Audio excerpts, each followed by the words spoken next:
Hi, it's me Jacqueline. Welcome to my channel. If you're new to the channel, then please subscribe my channel and visit my Patreon page, link in the description. The protesters were just getting their picket lines set up when we arrived. Seeing the KBXFDV truck spurred them to action, and they quickly grabbed their signs and started marching.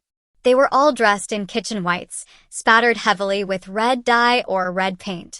I assumed that it wasn't blood because it was bright red. Anyone who has ever had a serious cut knows that blood dries to a dirty brown very quickly as it's absorbed into your clothes. I didn't see anyone carrying jars of liquid, although a few carried coffee cups. The local police had sent 2 cops to see that the 24 protesters remained civil. The main gate to the plant was closed and a security officer watched from the safety of a small guard building. Dennis readied his equipment as I nervously watched the chanting marchers. When he had picked a good place from which to shoot, he handed me a microphone and told me to back up a few steps. We were at least 20 feet from the nearest protesters. "Ready when you are," Dennis said. The light on the video camera winked on. I waited for a couple of seconds and raised the microphone. This is Ashley James of KBXF in front of the McNamara meat packing plant where members of the Society Against Flesh Eating have begun their annual protest march to call attention to their cause. As part of their effort to stop the slaughter of defenseless animals, SAFE hopes to convince people that the consumption of meat products is harmful to humans. This small, but dedicated, group of demonstrators will remain here for the remainder of the day, but since the plant is closed on Sundays, their march will not interrupt operations. Founded in June of 1998 by Elizabeth and Roberta Pointer, SAFE has scheduled their demonstration for the weekend before Independence Day each year since then. Independence Day is traditionally a day of backyard barbecues with meat products as the main food of choice. While diet programs such as the Atkins Diet, Low Carbohydrate Diet, and South Beach Diet promote the consumption of meat products, the current prices of beef may have a more significant impact than protest marches. But on this 6th anniversary of their founding, the members of SAFE remain hopeful that the dangers of cholesterol-clogged arteries will eventually result in the swelling of their ranks. This is Ashley James of KBXF, outside the McNamara meat packing plant. Have a wonderful day. I smiled and lowered the microphone. Dennis panned off me to the marchers and then lowered the camera. Want another? Should we bother? There's always the chance of a tape glitch. But it probably won't be used. Isn't that what you said? But if it is, we should have a backup. Okay, we'll do it again. Dennis lifted the camera and the light winked on. I waited a couple of seconds and started talking again, basically repeating what I had already said. When Dennis lowered the camera again, I was about to hand him the microphone, but I heard someone say, "Miss James." Turning, I saw a woman approaching. She wasn't carrying anything that appeared to contain a liquid, so I relaxed a little. "I'm Elizabeth Pointer," she said to me. "Hello, Elizabeth, I'm Ashley. I listened to your report. I want to thank you for not making light of our cause." "You're welcome. I don't make light of anyone's cause. I'm here to report the news, not editorialize. I wish that more people in your profession held such an enlightened position. Are you a vegetarian?" "I love vegetables, but I don't eat them to the exclusion of all other foods. If you can spare 10 minutes of your time, I bet I could convince you to consider eliminating animal flesh from your diet. I'll give you 10 minutes if we can tape it." "Absolutely." I looked at Dennis, who was already raising the camera. I waited for 2 seconds after the light winked on and said, "I'd like to introduce Elizabeth Pointer, one of the co-founders of SAFE. Ms. Pointer has consented to explain why our viewers should consider following a strict, vegetarian diet." "Ms. Pointer." I held the microphone up to her as she began a fervent pitch for SAFE's advocated position. I nodded and tried to appear sympathetic to her cause as she spoke of cholesterol, heart disease, and digestive problems. When she had completed her obviously well-practiced first statements, I asked a few pointed questions, giving her ammunition for a renewed assault. She didn't require any urging to expound her views, and I let her talk until she appeared to run short of new information and began repeating herself. Putting the microphone to my mouth, I said, "Thank you very much, Ms. Pointer. Your information has been most enlightening. I'm sure that our viewers will look at their cuisine in a whole new light. We definitely have new food for thought, and as some people here might say, better safe then sorry. This is Ashley James of KBXF, outside the McNamara meat packing plant. Have a wonderful day. I lowered the microphone and smiled for several seconds. Turning to Miss Pointer, I said, "Thank you for explaining your group's position. I can't promise that the interview will air because that's dependent upon many other factors, but I want to thank you for taking the time to speak with us. Have I convinced you to consider switching to a vegetarian diet? You've definitely given me a lot to think about, and I promise you that I will. Thank you, and good luck with your cause." "You're welcome, Ms. James. You're a far cry from the inept, insecure, and insensitive reporters that I've talked with in previous years." I smiled. "Goodbye." She nodded before turning to rejoin her followers. Because of the unexpected interview, I redid the first part of the report. Dennis stored the video equipment and we climbed into the van. I was very relieved at having gotten through the interview without getting splashed with animal blood or paint. Back at the studio, I took the tape to Lonnie for the post-work. I explained that I had done the basic report twice, would prefer the later report be used if the interview was used, and explained about the interview. He said that he'd set it up with just my report, and then with the later report and the interview. Mr. Pylora would decide if he wished to use any of it. I left it in Lonnie's hands and walked to my desk. There weren't any messages on my desk, and I wondered if I could leave, or if I should hang around. It was almost noon, and time for the broadcast, so Mr. Pylora wouldn't be looking at the tape until after 1 o'clock. He also wouldn't be available to tell me if I was needed further until after that time. It turned out that I wasn't needed further. I did have an opportunity to speak with Virginia again after the broadcast, and our conversation was once again interrupted by Mr. Pylora's assistant when she was sent to get me. I said goodbye to Virginia and followed Tess back to see Mr. Pylora. She told me to go right into his office. "Sit down, James. I'm glad that you're still here." Pointing to one of the several televisions mounted on a rack suspended from the ceiling, he said, "I just viewed your report from the meat packing plant, and I have to say that you've surprised me, James. I thought I was just making busy work for someone whom the upper station management dumped on me for reasons only they know. Maybe it was supposed to be that, but you show a real flair for the work. The job you did on the Civic Center report was top-notch, but it could have been a fluke. Today's job dispels that. You're intelligent, extremely articulate for a teenage girl, and a real looker. You're careful about your appearance and always look well-groomed. You charm the guys and empathize with the women. Perhaps it's your youth, your seeming innocence, or your angelic face, but people really open up with you. I'm going to use that. You seem to work well with Dennis. How are you really getting along?" "Fabulously. Dennis is a nice guy and he makes me look good on camera." I looked at the raw footage that he shot. "Dennis is good, but you're the one making you look good. Speaking of looking good, that's some dress. What prompted you wear it today? It really stood out against those splattered whites that the demonstrators were wearing. I thought that it would hide the blood better if I was splashed. I heard that happened last year." He chuckled. "Yeah, but that reporter was a jerk. She ridiculed the demonstrators while standing right in front of them. Even I would have thrown that pig's blood on her if I'd been in their place. She got her picture in all the broadcasts, the normal goal of most television reporters, but she was also nicknamed the Pig Lady after that. It affected her ability to conduct serious interviews.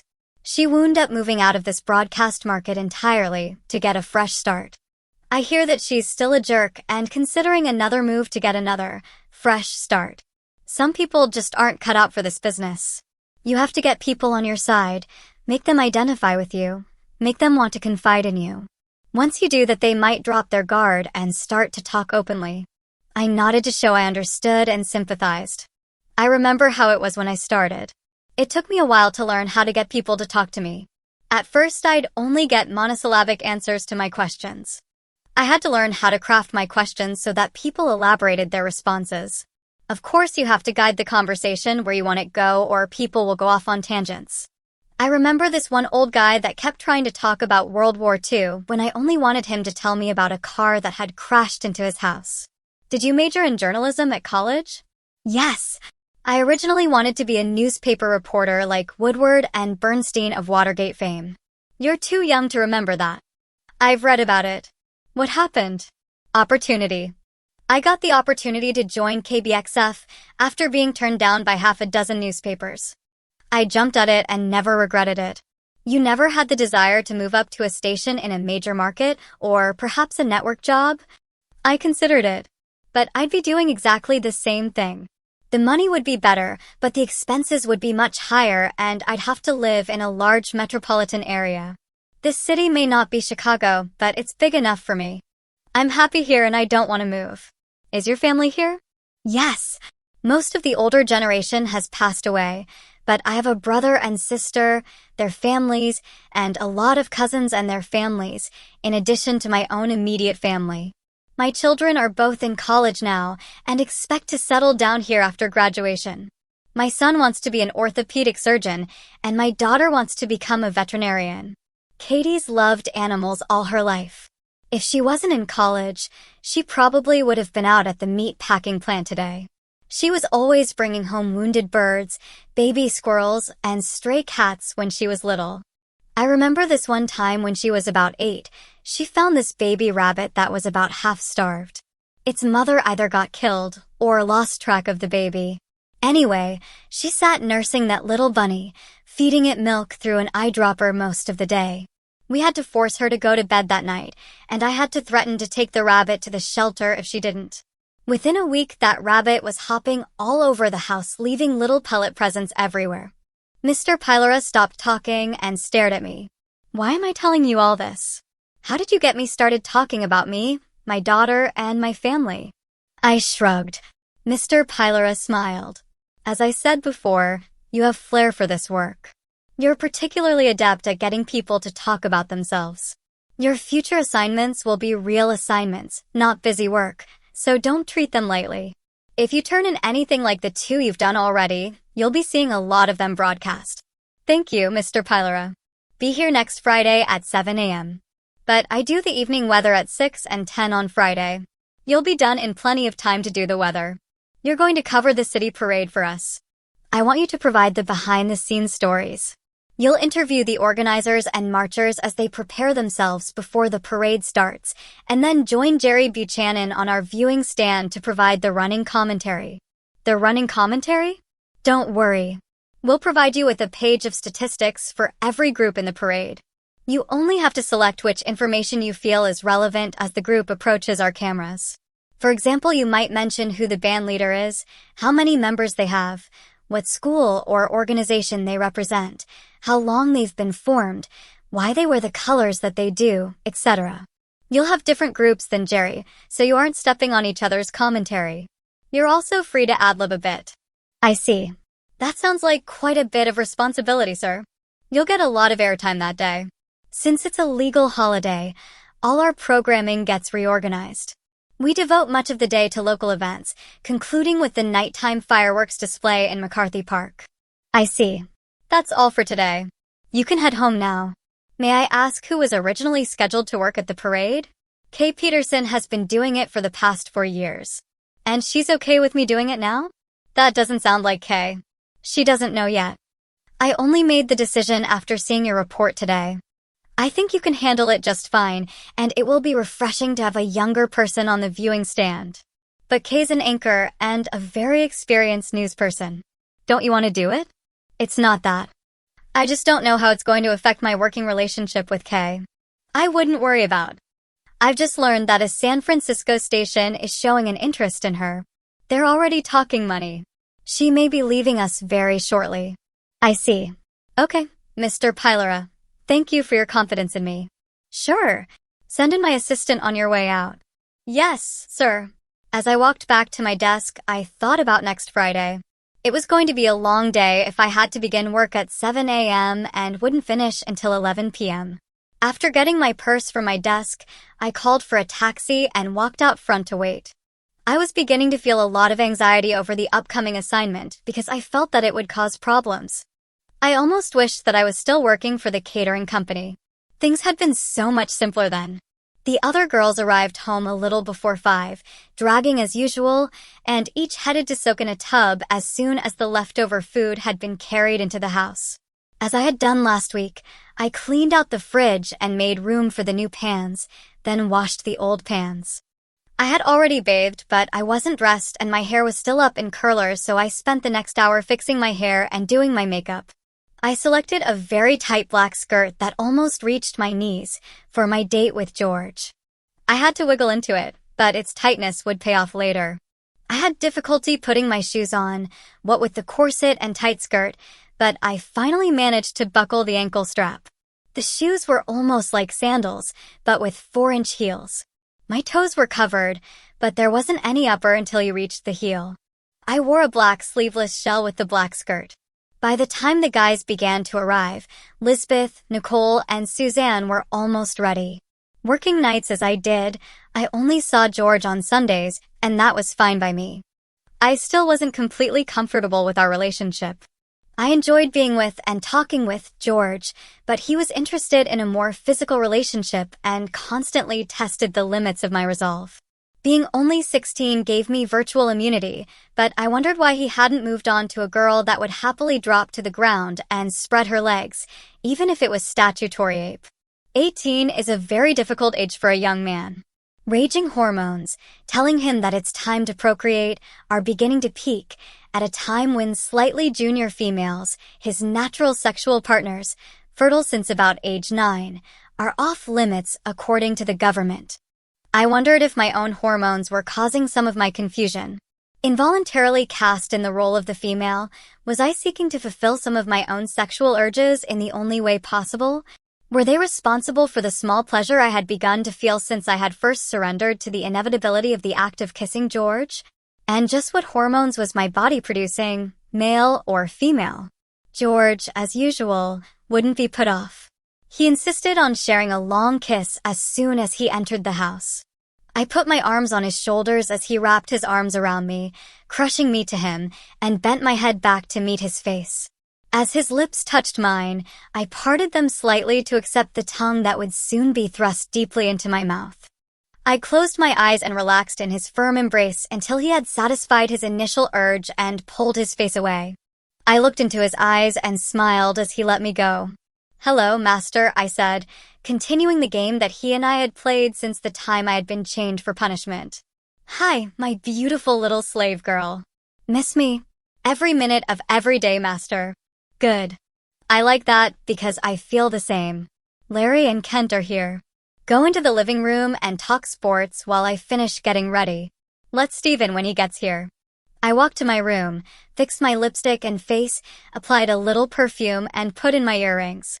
I added a small gold ring in the center hole and a rhinestone stud in the top hole of each ear. I selected a light, 18-inch, gold chain for around my neck and a gold bracelet for my right wrist. I was already wearing my watch. I picked up my purse and returned to the living room. I hadn't been gone more than 10 minutes, but Steve had arrived before I got back. "I saw you on the 6 o'clock news, Ashley," Steve said. "The Civic Center report?" "No, it was a report on the demonstration at the meatpacking plant." "Must have been a slow news day," I said. "What?" I suspected that my safe report would only be broadcast if there wasn't anything else happening. It was kind of a filler piece. "Well, whatever it was, I got a kick out of seeing you on the tube. You did a good job. Thanks. I didn't get splashed with pig's blood like the reporter did last year." "That's always a bonus," Kent said. "On Friday, I have to do the parade report," I said. "What?"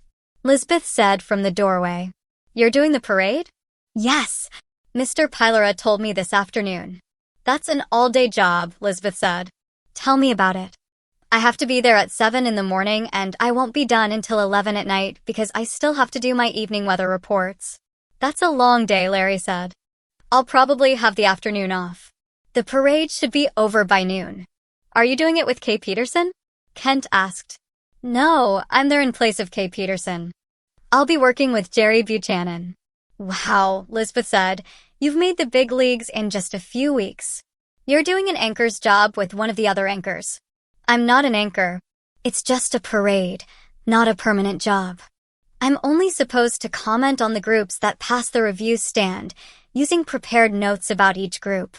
It's actually not much different than doing the weather. I just won't be waving my arms as much. But you'll be broadcasting live for hours. Only for as long as the parade runs." That's what, a half hour? More like an hour and a half, George said. It moves pretty slow because they have a lot of small kids and old folks every year. It starts at High Street, follows Broadway through the city, and ends up at McCarthy Park. The KBXF platform is usually just before the park entrance, near the parade judging stand. By the time the marchers get there, they're beginning to tire, but they perk up until they're past the judges and the cameras. The parade doesn't get to the park until a little before 11, Lisbeth said. You don't have to go in so early. I'm also supposed to interview the groups as they assemble and prepare for marching. That's why I have to be there so early. Nicole and Suzanne came in then, and having heard my last statement, wanted to know what we were talking about. I explained it all again, and after receiving their congratulations, we left for our separate destinations. Larry and Nicole were going to the theater to see the same movie that George wanted to see, so we met up at the ticket line. Lisbeth didn't have to place my arm around George because it was already there. Following the movie, we returned to the house and spent a couple of hours down in the rec room before George and Larry had to leave. Please subscribe for the next part and visit my Patreon page for early access. Oh, if I hit 1,000 subscribe within next 24 hours, then I will drop 4 videos at a time.